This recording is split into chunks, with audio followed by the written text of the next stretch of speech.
Hello les amis, alors vous savez que j'aime bien enraciner la plupart de mes vidéos sur une activité réelle, une activité professionnelle de quelqu'un qui travaille vraiment dans la photo. Et pas plus tard qu'hier, j'ai un devis qui a été accepté. Je suis très content parce qu'il va falloir faire 350 objets avec 4 ou 5 photos. Donc ça fait un bon petit volume, on va en avoir pour une bonne semaine de travail. Et surtout, pourquoi je fais cette vidéo, c'est parce que j'étais en concurrence avec une autre personne et le client m'a dit « mais est-ce que vous facturez à l'heure ou à l'objet ?» Alors j'étais un peu étonné et j'ai dit « ah non, moi je facture à la durée de travail, en général à la journée.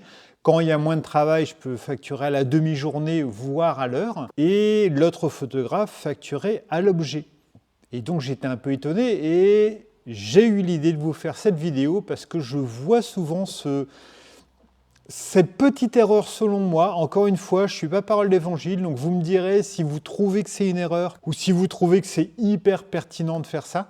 Mais voilà, j'ai l'impression que ce n'est pas une bonne idée de facturer à l'objet et je vais vous expliquer pourquoi. On va partir d'un constat très simple. Si jamais vous facturez une photo 20 €, si le client vous demande « dans ce cas-là, j'ai qu'un seul produit, vous me facturez 20 €, vous êtes bien embêté. Le pire dans l'histoire, c'est que le client a réellement demandé ça à la photographe en disant « mais au lieu de photographier 350 objets, si un jour on a un objet à vous donner, est-ce que si on a un objet, est-ce que vous facturez 20 €? Et la personne a dit oui.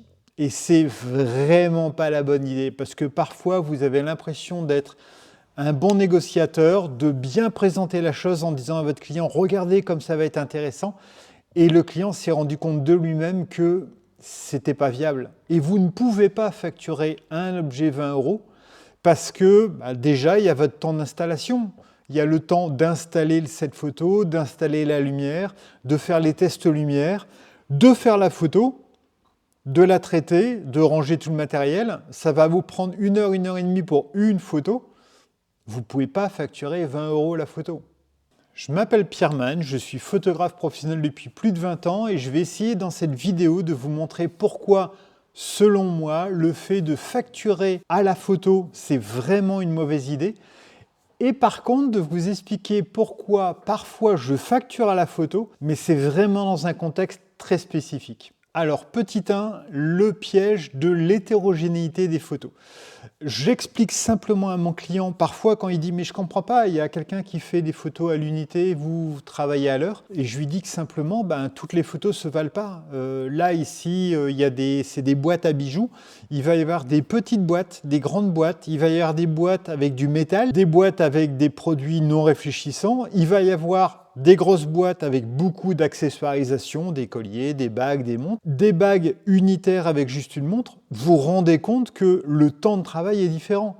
Si jamais vous me demandez de faire des photos d'une flûte de champagne, d'une coupe, d'un livre, d'un produit culinaire, vous vous rendez compte que une photo n'est pas égale à une photo. Et d'ailleurs, souvent même sur le volume, vous pouvez très bien partir du principe que une seule flûte de champagne, c'est un produit un peu technique sur lequel il va falloir vraiment faire attention au niveau des brillances. Mais à la limite, je pourrais facturer moins cher parce que je vais mettre moins de temps à faire 50 flûtes de champagne un petit peu différentes. Par contre, si on me dit il y aura une flûte de champagne, il y aura une assiette, il va y avoir une fourchette, il va y avoir un plat avec des ingrédients dedans, il va y avoir un menu, d'un coup, je me dis, mince, à chaque fois, c'est des objets différents, simples, compliqués, mais avec des lumières qui vont varier. Un travail qui va être plus compliqué pour certains que pour d'autres. Parfois, il vaut mieux faire 50 objets compliqués identiques, où la première photo va prendre du temps, mais le reste va se faire très vite, plutôt que des objets très différents les uns des autres. Donc, j'explique simplement à mon client que un objet compliqué prend plus de temps, un objet simple prend moins de temps, donc moi, je facture autant. Deuxièmement, le risque du volume fantôme. Alors le volume fantôme, c'est un client qui va vous présenter un certain travail, un volume de travail, 50 photos à faire, et vous, pour simplifier, vous lui donnez un tarif à la photo.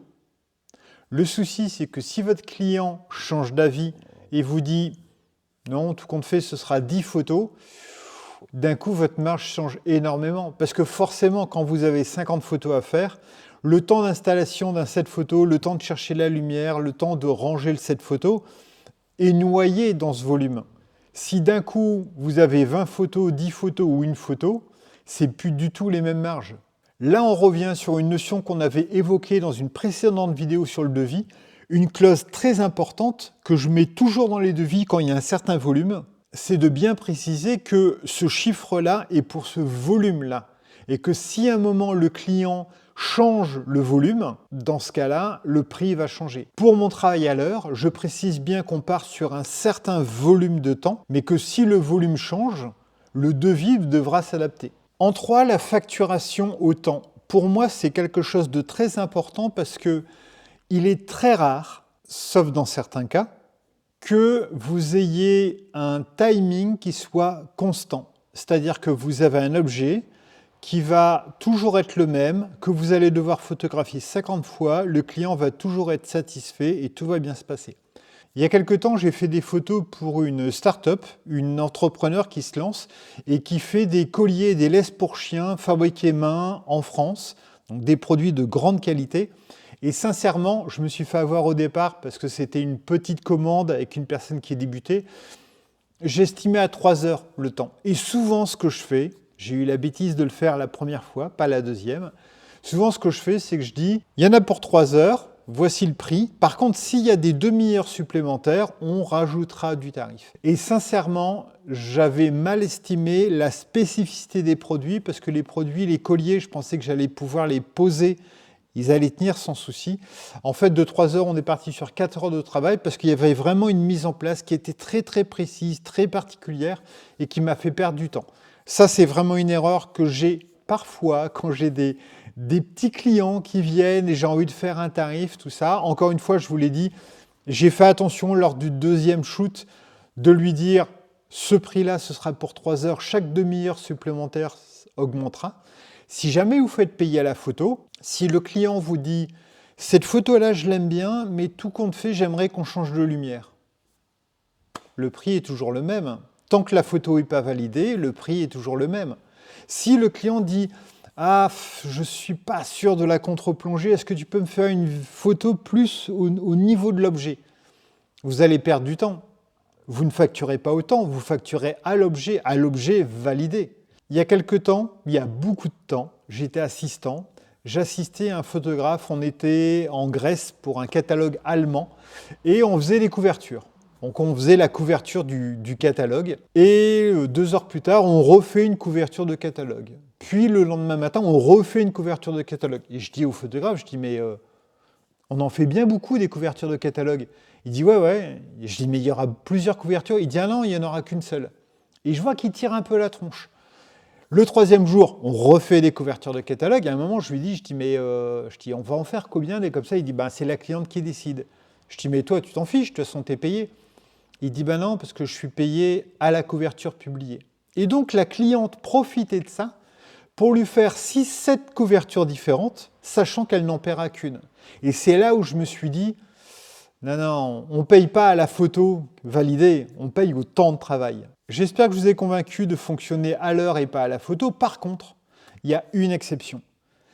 Il y a des fois où je fonctionne à la photo. Alors pourquoi fonctionner à la photo? Je comprends tout à fait les photographes qui fonctionnent à la photo parce que pour eux, c'est beaucoup plus simple, de faire un devis. 20 € la photo, j'ai 10 objets, je fais 3 photos par objet. Au total, j'aurai 30 photos. 30 photos x 20, 600, je te facture 600 €. C'est très simple pour le photographe de faire le devis, c'est surtout très simple pour le client d'avoir un devis ou de dire, il me dit que c'est 20 €, donc si jamais je lui donne 10 objets, ça va coûter autant. Si j'en donne 15, ça va donner autant. Pas de souci. La seule situation dans laquelle je fais ce système à la photo, c'est parce que, mes objets ne bougent pas. C'est-à-dire que ce sont toujours les mêmes. Alors quand je dis que ce sont les mêmes en termes de taille, de volume, de brillance, de matière, de luminosité. Est-ce que ce sont des produits blancs, sombres et ainsi de suite. Donc il y a plus ou moins une norme, donc ça veut dire que la complexité est la même. La complexité est la même, même dans la tenue. C'est-à-dire que vous pouvez avoir des produits, par exemple, si vous prenez des casquettes ou des bonnets, c'est pas du tout pareil. Vous pouvez avoir l'impression que les deux sont des produits textiles, les deux font la même taille, mais une casquette, ça se pose et ça tient facilement.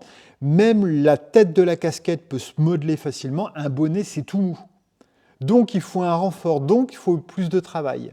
La situation, par exemple, dans laquelle je vais travailler à la photo, c'est par exemple pour les trombinoscopes. Pour les trombinoscopes, ce n'est pas vraiment compliqué parce que la plupart du temps, les gens ont plus ou moins le même volume. Les gens se comportent de la même façon. Donc, je sais très bien qu'une personne qui arrive, en fonction des situations, je vais prendre à peu près 4 à 5 minutes par personne pour les photographier. Je sais que je vais pouvoir faire entre 10 et 15 personnes par heure, à peu près 12 personnes par heure, et que je vais faire ça pendant 8 heures. Donc, quand j'ai calculé mon prix à la journée, je peux le diviser et dire, bah écoute, c'est pas compliqué, moi, quand je fais des trombinoscopes avec un certain volume, je sais que je suis à peu près à 5 minutes par personne et 12 € hors taxe par personne. 5 minutes par personne, c'est 12 personnes par heure, avec des petits couacs, avec des gens qui sont en réunion, qui viennent plus tôt, plus tard, avec des gens qui hésitent, avec des gens qui voient les photos et disent « je peux essayer sans les lunettes ». Donc on a largement le temps. Il y a des personnes qui vont venir en 2 minutes, ça va être fait, donc c'est une moyenne. Mais je sais que je fais à peu près 12 personnes par heure. 12 personnes par heure à 12 € la photo. Sur 8 heures de travail, je suis à plus de 1 000 €. Plus de 1 000 €, c'est à peu près mon chiffre à la journée. Et donc, je sais que je suis très bien comme ça. Ça a 3 avantages. Le premier avantage, c'est que je vais très très vite faire un devis. Donc, je réponds très vite à mon client, plus vite que mes autres concurrents. Et donc, parfois, je peux être celui qu'on choisit parce que moi, j'ai répondu dans les 24 heures, alors que d'autres concurrents vont mettre 3, 4, 5, 6 jours ou ne répondent pas. Le deuxième avantage, c'est que j'ai déjà eu des clients qui me disaient « Ah, j'aimerais bien faire des photos dans le siège social. Ils sont 70-80. » Je dis « Pas de souci, 12 € de l'heure. » Et d'un coup, ils me disent « Ah, 12 € de l'heure, 80, d'accord. Et si jamais on fait les annexes, est-ce que c'est possible ?» Donc après, ça dépend les temps de transport. Mais quand je vois les annexes, je dis oui, c'est tout à fait possible. Et c'est comme ça où il y a 2 ans, j'ai fait 650 employés d'un grand groupe, un grand bailleur social, où j'ai fait dans différents succursales dans tout le Nord-Pas-de-Calais. Le troisième avantage, qui est vraiment pas négligeable, c'est que je pars du principe qu'on est à 12 personnes par heure. Je travaille à la photo, à la personne. Que se passe-t-il si je vais plus vite? Parce que, on va pas se mentir, 5 minutes, c'est vraiment bien pour faire les photos. Ça me laisse le temps d'accueillir les gens, de les mettre en confiance. Je fais souvent 20, 25, 30 photos par personne. On laisse vraiment le temps aux gens de se calmer, d'être moins stressés, de faire des photos. On teste des attitudes, on teste avec ou sans la veste, on teste avec ou sans la cravate, avec ou sans les lunettes. Ah, j'aimerais bien changer de veste, il n'y a aucun souci. Parfois même, lorsque je fais 2 ou 3 jours dans la même entreprise, des gens reviennent le lendemain avec une autre tenue pour tester. Il n'y a aucun souci, j'ai le temps. On fournit un travail premium, j'ai le temps. Par contre, comme je ne suis pas payé à l'heure, si jamais mes 12 personnes sur 8 heures de travail, je les fais en 6 heures de travail, je suis payé pareil pour 6 heures de travail. Et ça m'arrive vraiment, vraiment rarement de dépasser l'horaire. Souvent, je vais plus vite que prévu. Plus vite que prévu, c'est là où c'est intéressant d'être payé à la photo et pas à l'heure. Donc vous voyez, je vous conseille d'être payé systématiquement à l'heure, sauf dans des cas très précis où votre environnement est vraiment maîtrisé, quand vous savez que votre client ne va pas changer d'avis en termes de lumière, de DA, de positionnement, quand vous savez que vous avez toujours le même produit, entre guillemets, à photographier, c'est plus intéressant de fonctionner à l'heure. Quand vous fonctionnez à la photo, vous devez vraiment être dans un environnement maîtrisé. Donc voilà, faites très attention, n'essayez pas de vous brader, n'essayez pas de donner un prix bas, parce que parfois vous pensez qu'en donnant un prix bas ou quelque chose de très facile, Il n'y a qu'une seule photo à faire, il n'y a pas de souci, je te le fais quand même 20 euros. Ça peut vraiment faire tiquer les clients. On pourrait en parler sur des stratégies de com par rapport à la façon de se comporter pour rassurer le client. Et je vous assure que souvent, ce n'est pas le prix qui fait que je suis choisi, parce que parfois, je suis plus élevé que d'autres concurrents. Souvent, c'est d'autres petites choses qui rentrent en ligne de compte, et notamment le fait de ne pas se brader, ou le fait de ne pas sembler trop accessible, trop facile, trop « oui, mais moi je m'arrange, il n'y a pas de souci, vous m'envoyez un produit, vous m'envoyez des produits tard le soir, le lendemain, le samedi, dimanche. Non mais je m'arrangerai, il n'y a pas de souci. » Parfois ça fait tiquer les clients. Voilà, j'espère que cette vidéo vous aura plu, vous aura appris des choses. N'hésitez pas à laisser un petit commentaire, un petit like si ça vous a diverti. Je vous retrouve en commentaire pour des discussions. Encore une fois, c'est ma façon de faire par rapport à mon expérience. Mais si jamais vous avez d'autres visions et si vous dites « Non, mais moi je fonctionne toujours à la photo et ça se passe très très bien », je suis hyper intéressé pour entendre vos arguments. À très bientôt.